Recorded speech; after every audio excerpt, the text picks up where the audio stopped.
1947 সনের 14 আগস্ট তোমরা জানো পাকিস্তান হয়েছিল। তারও অনেক আগে 1757 সনের জুন মাসে পলাশির যুদ্ধ, ইস্ট ইন্ডিয়া কোম্পানি এসে ক্ষমতা নিয়ে গেল।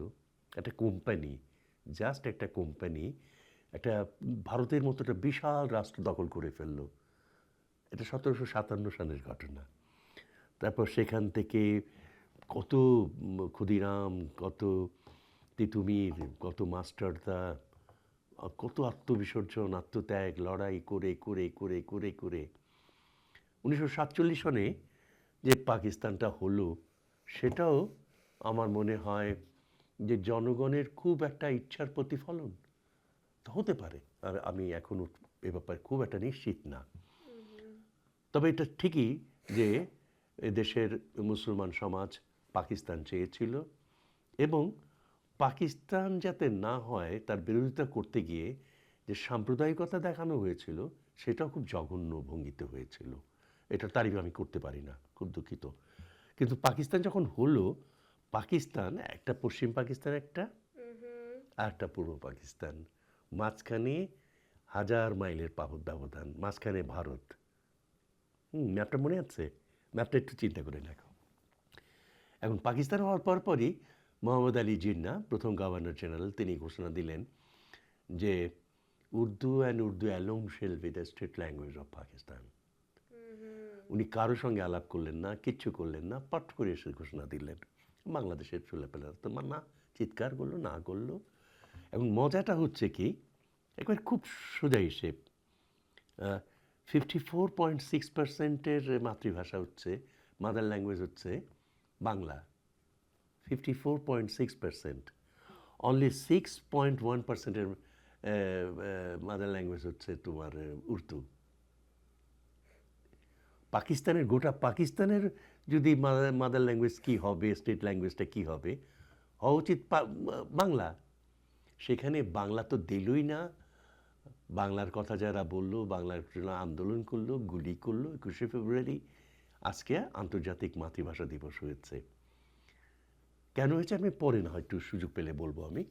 এখন এই যে 21শে ফেব্রুয়ারি রাষ্ট্রভাষা বাংলা, এই বাংলা করতে গিয়ে প্রথম বাঙালি মুসলমান, আমাদের একজন বড় পণ্ডিত বদরুদ্দীন উমর, তিনি বললেন যে বাঙালি মুসলমানের ঘরে ফেরা।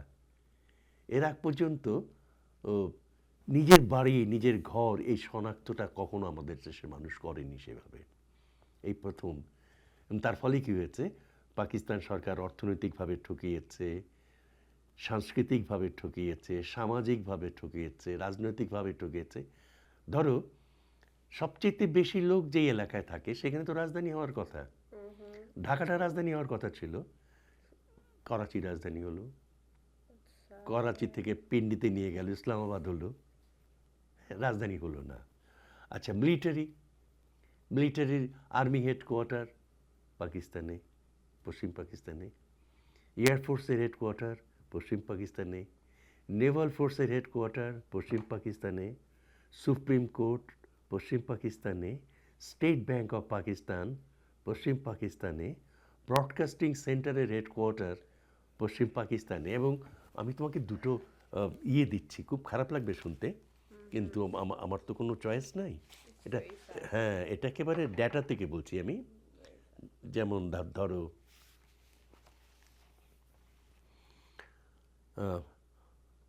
অর্থমন্ত্রী, পরিকল্পনা মন্ত্রী, আমি 24 বছরের হিসেব দিচ্ছি পাকিস্তানের, কোনোদিন বাঙালি হয়নি। সিভিল সার্ভিসে 7% বাঙালি, 93% ওরা, 7% বাঙালি। এবং রাজস্ব খাত মানে রেভিনিউ যেটা, 23% আমাদের বেঙ্গলে করেছে, আর ওখানে খরচ করছে 77%। বৈদেশিক সাহিত্য 77, বৈদেশিক মুদ্রা আমরা আয় করেছি 54.7, 54.7, ওরা ব্যয় করেছে, ওরা আয় করেছে 45.3, আমাদের এখানে ব্যয় হয়েছে 31.1%, ওখানে হয়েছে 68.9%। হ্যাঁ, তার হ্যাঁ, এইবার তোমার মাথা গরম হবে যে ফার্স্ট ক্লাস গ্যাজেটেড অফিসার 811, আর ওদের হচ্ছে 3769। সেকেন্ড ক্লাস গ্যাজেটেড অফিসার আমাদের হচ্ছে 884, ওদের হচ্ছে 4,885। দ্বিতীয় শ্রেণী নন গ্যাজেটেড আমাদের হচ্ছে 13,724, ওদের হচ্ছে 1,37,975। হুম, আমি আরও একটা দিতে পারতাম। আচ্ছা, রপ্তানি বাণিজ্য আমদানি বাণিজ্য, এই অর্থনীতির ক্যাচকাচি শেষ করি আমি। রপ্তানি বাণিজ্য 1948-49 থেকে 69-70 পর্যন্ত রপ্তানি বাণিজ্য বাংলাদেশ করেছে 2,436 কোটি 10 লক্ষ টাকা, ওরা করেছে 2,057 কোটি 20 লক্ষ টাকা। আমরা প্রায় 400 কোটি বেশি আয় করেছিলাম। খরচ হয়েছে আমদানি বাংলাদেশে এসেছে কত? 1,996 কোটি টাকা, ওরা এনেছে কত, খরচ করেছে কত? 4,396 কোটি টাকা। তোমাদের নিউজ শোনো তো, জাস্ট নিউজটা শোনো, তাহলে তুমি পরিষ্কার বুঝতে পারবে যে বাংলা ভাষাটাকে শুধুমাত্র রাষ্ট্রভাষা বাতিল করেছে তা না, বাংলা ভাষার কী অবস্থা করতে চেয়েছিল। আমি জাস্ট 1 মিনিট কোনো মতে সজাগ থাকো, তাহলেই হবে। এটা আমাদের ছিল আতাউর রহমান খান। আতাউর রহমান খান সাহেব চিফ মিনিস্টার ছিলেন ইস্ট পাকিস্তানের, পরে বাংলাদেশ হওয়ার পরে তারা প্রাইম মিনিস্টার হয়েছিলেন। তার একটা বইতে আছে, দেখো রেডিও নিউজটা শোনো। পিছলে এতবার খান গফর খান লড়কা গ্রেফতার হয়েছেন। হুকুমতে হায়দ্রাবাদ হুকুমতে হিন্দুস্তানের খেলাফে জং ও জেহাদের ইরাদা করেছেন। বোঝো বাংলা। এবং বাংলা পত্রিকা, সরকারের বাংলা মাহেনা পত্রিকায় লিখছে, গোজেস্তা ইশারাতে আমরা অতীতে বাংলা ভাষার নানা মোড় পরিবর্তনের কথা মুক্তাসেরভাবে উল্লেখ করেছিলাম। তারপর লেখো, শৈশবে বাংলা ভাষা মুসলমান বাদশাহ ও আমির ওমরাদের নেক নজরে পরবারিশ পেয়েছিল এবং শাহী দরবারে শান শওকাত হাসিল করেছিল। এই হচ্ছে বাংলা। এবং আইয়ুব খান রেগে মেগে বলেছিলেন যে কি বলেছিলেন, सारी जबान मिली जुली कर एक जबान बनना चाहिए, वो उर्दू नहीं, वो বাংলা भी नहीं, वो পাকিস্তানি জবান। কিন্তু কেউ ওটা পারলেন মান্য করেনি। এইতে বাংলা ভাষার জন্য এত সব হলো, অর্থনৈতিক শোষণ, রাজনৈতিক শোষণ, সামাজিক সাংস্কৃতিক শোষণ।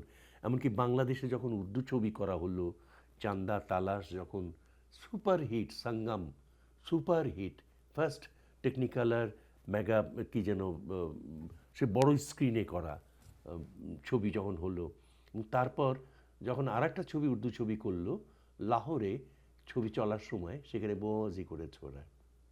কিন্তু বুঝতে পারছিল এদেশের মানুষ যে ওরা এদেশের নয়। রাষ্ট্রভাষার সম্পর্কে ওই গানটা মনে আছে? দেখো তো, গুনগুন করো তো। আমার ভাইয়ের রক্তে রাঙানো 21শে ফেব্রুয়ারি, আমি কি বলিতে পারি। ওখানে একটা লাইন আছে, ওরা এদেশের নয়। এই কবিতাটা লেখেন আব্দুল গাফফার চৌধুরী। তখন তার বয়স কত? 19 কি 20? ইয়েস। আর তখন এটা প্রথম সুর দেন আব্দুল লতিফ, পরে সুর দেন শহীদ আলতাফ মাহমুদ।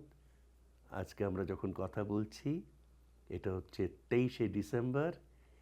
এই দিনটা হচ্ছে আলতাফ মাহমুদ যদি বেঁচে থাকতেন, তার হতো 83 বছর। আজকে সেই দিন। আমরা একটা সুন্দর একটা দিনে আজকে কথা বলছি, কিন্তু এই মানুষটি ভাষার জন্য গানের সুর দিয়েছিলেন, আবার অনেক গানের সুরকার ছিলেন, অনেক উর্দু গানও গেয়েছেন তিনি। কিন্তু 1971 সনে তাকে পাকিস্তানিরা মেরে ফেলে।